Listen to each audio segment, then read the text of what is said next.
Here we are at the 25th of May, and tomorrow I finally have an appointment with an oncologist. I have it's not down here, I can't show you. I have a lever arch file with my notes and my reports and my questions. I've got my energy and fatigue diary and activity diary ready to go to demonstrate that this bloody medication has got to stop because I want my life back. And I feel like I'm going to be one of the most empowered people walking into this medical appointment ever.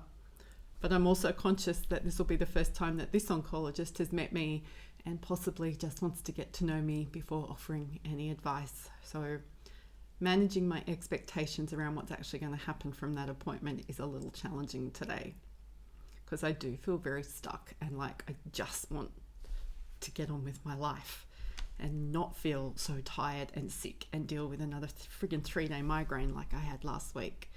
So in 10 days, I had 6 days of migraine. So 3 days, a few days off, and then 3 days again. That's just awful. Except the second migraine didn't result in violent vomiting and I didn't fracture my eye socket, so we're happy about that. I had totally underestimated the joy and power of just being with a group of girlfriends during this process. I still have so many hang-ups and tie-ups around my body image, what it means to have to have things surgically removed from your body, what it means if it's got nothing to do with my health and I just want to do it for aesthetics and comfort. I'm finding that really challenging to make sense of for myself, and it's rooted in stuff that's very deep that I haven't been able to access yet.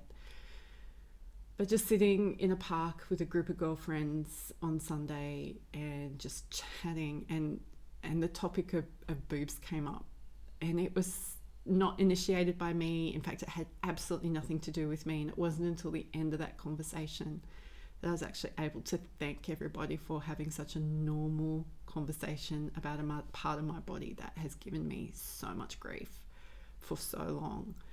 And they were all just really surprised, but it was incredibly normalising. And I felt affirmed. People weren't trying to affirm me. It's just like, oh, it's okay. It's okay. I'm okay.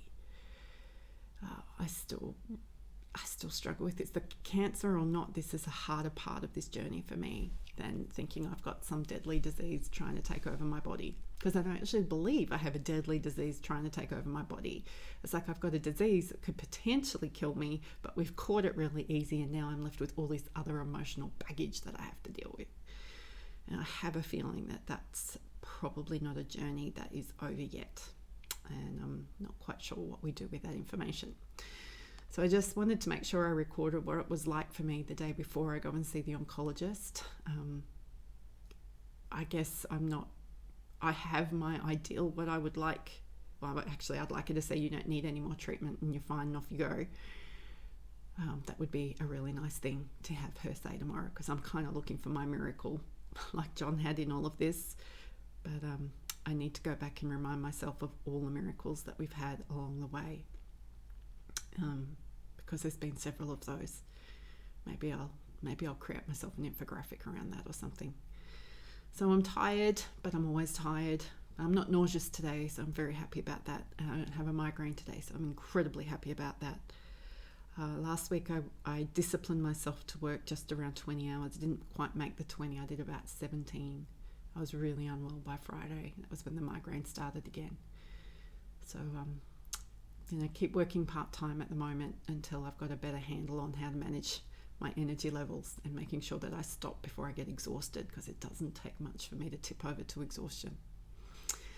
So it's hard because I feel like I've got all these things piling up, but you know what? No one is going to die if I don't respond to an email. And that's just the state of play that I'm in. Let's see what's going to happen next, shall we?